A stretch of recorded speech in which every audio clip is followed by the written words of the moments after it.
Our members are excited. We have a big, bold agenda that we're working on. We are on the same page with the White House. That's the House Speaker Paul Ryan with a show of unity at the GOP retreat in Philly today. President Trump, he was buddy-buddy with its party leaders, and he played to the base with some of the remarks. We've issued executive orders to remove wasteful regulations that slow down commerce. We've issued executive orders to build the Keystone and Dakota pipelines, and issued a new requirement for American pipelines to be made with American steel and fabricated in the United States. Publicly, kumbaya. Privately, though, by multiple reports, a whole lot of Republicans have a whole lot of concerns. Multiple reports saying Republicans are urging President Trump to drop his crusade against voter fraud, stop talking about attendance at the inauguration, and basically stop going off script. They're also not doing cartwheels after hearing the president's comments about torture. If you didn't hear it, here they are. I have a general who I have great respect for, General Mattis, who said, I was a little surprised, who said he's not a believer in torture. I have spoken to others in intelligence, and they are big believers in, as an example, waterboarding. You did tell me. Because they say it does work. Let's bring on the panel now. Richard Brodsky is a former Democratic New York State Assemblyman, now a senior fellow at Demos, professor at NYU. Thank you, absolutely. Dominic Carter, one of the non-trusted ones like us, political journalist and author, him too. Shelley Mayer, you can trust her. She's a Democratic Assemblyman representing Yonkers. Bill O'Reilly, he's with us, even though he's also a strategist as well. He's also a member of the Conservative Party after leaving with Trump. All right, first off, you hear from a lot of people that there's freaking out going on behind the scenes. And there's different theories that are being offered up here, which is, listen, we're going to get him. We're going to ride these crazy first 100 days. He's going to put through a ton of proposed legislation that we want. We got the House and Senate. We do it early enough in his term. We'll get the Supreme Court nominee we want. And then after that, all bets are off because nobody can figure out what he's going to do. Others are saying, time out here. If you close your eyes and you subtract the craziness, he sounds like a Democrat in a lot of ways. He's spending like a drunken sailor, and there's no revenue to pay for it. You know, the Tea Party and the fiscal conservatives will say in the House. What gives here, Bill? What is he? And do Republicans think that they can, you know, get on the same page with him? Or are they, you know, worried here that they're going to go down with him? I mean, I'm afraid that our long national nightmare is just beginning. I mean, I liked his speech. I'm a conservative. I liked the speech. I liked the populist thing. I really did. For 5 minutes, I was going to say, okay, I can get on board this. There's certain things he's pushing through that you may all disagree with, but I don't. 5 minutes later, it's like, you've got to be kidding me. Every day there's just so much drama. No matter what Republicans are telling you, looking in the camera, saying everything's going to be fine, there is panic in Washington over this guy on the Republican side of the aisle. It's not policy-wise. It's not about spending on infrastructure. It's about the temperament of this guy. What happened today, I'm sure we'll talk about it. I mean, it just doesn't stop. And there's real concern out there. And Dominic, it's a fire hose of information. I mean, we could do, what could we do? We could do a whole show today on not only did he flip-flop on the wall, okay? He's canceled a meeting with him. He's now going to put 20% tariffs. It's a trade war with Mexico. And by the way, I hate to introduce facts in these conversations.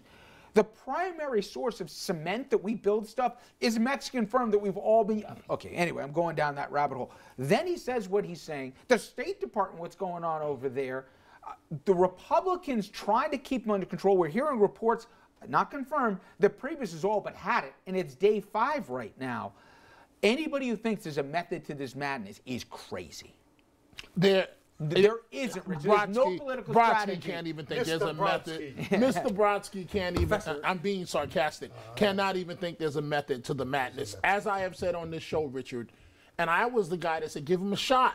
Boy, was I mistaken. This is not going to end well. It's as simple as that. I mean, I'm not going to use the term, because it's inappropriate to refer to the President of the United States as a madman, but of course I did. I know what I'm doing. But it's called giving yourself cover. But his politics, Richard, it's insane. How many years you been wrong about this guy?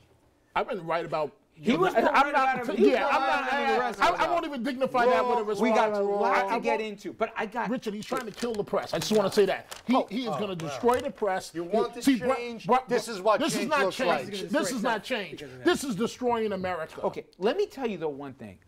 When I did my little peroration, of course you guys weren't listening to it, but it was fantastic. Anyway, so Bannon, who clearly has right now, and there's a power play. You've got Bannon, you've got Kushner, obviously you've got Priebus, okay? It seems at least that he likes the voices who tell him to pour accelerant on the fire. Whatever that fire du jour is, whether it's counting votes, whether it's crowd size, whatever else, he says go for it.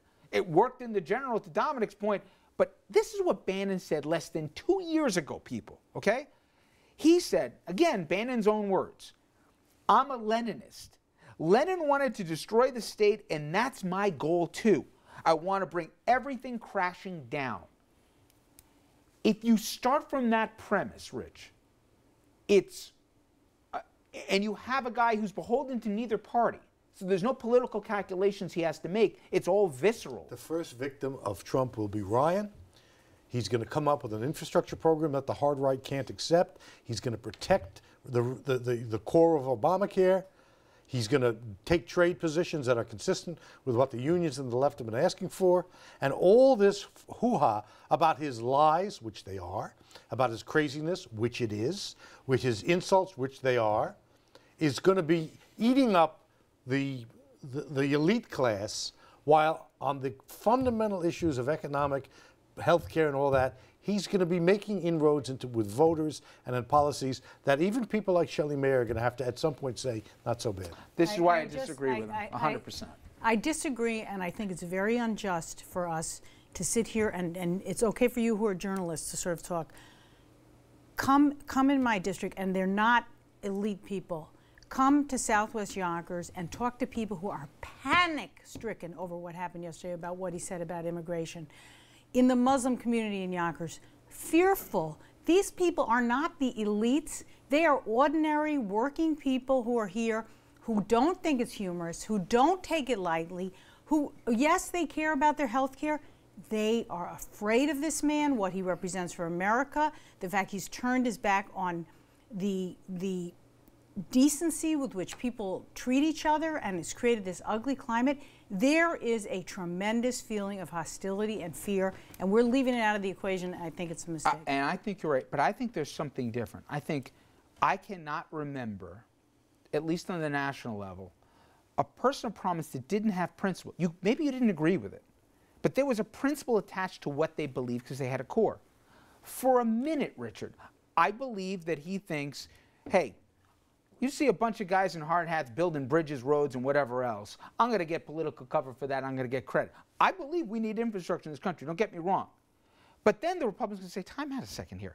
That's going to cost, with a T, trillions to do that. You're also cutting taxes, which we like, but that's going to cut revenue coming in even more. We do want to balance budgets, by the way. It's not just Ryan's. That's why Ryan's the victim. But here's where I find flaw with your logic. He'll say, fine, got every social program he can. I don't care. Find the money wherever you guys want. He'll do it. He'll try to do it, and the point is, there is not either a strategy attached to this, and there's not a principle that's guiding him in terms of, this is what I believe, like it or not, I have at least a core principle.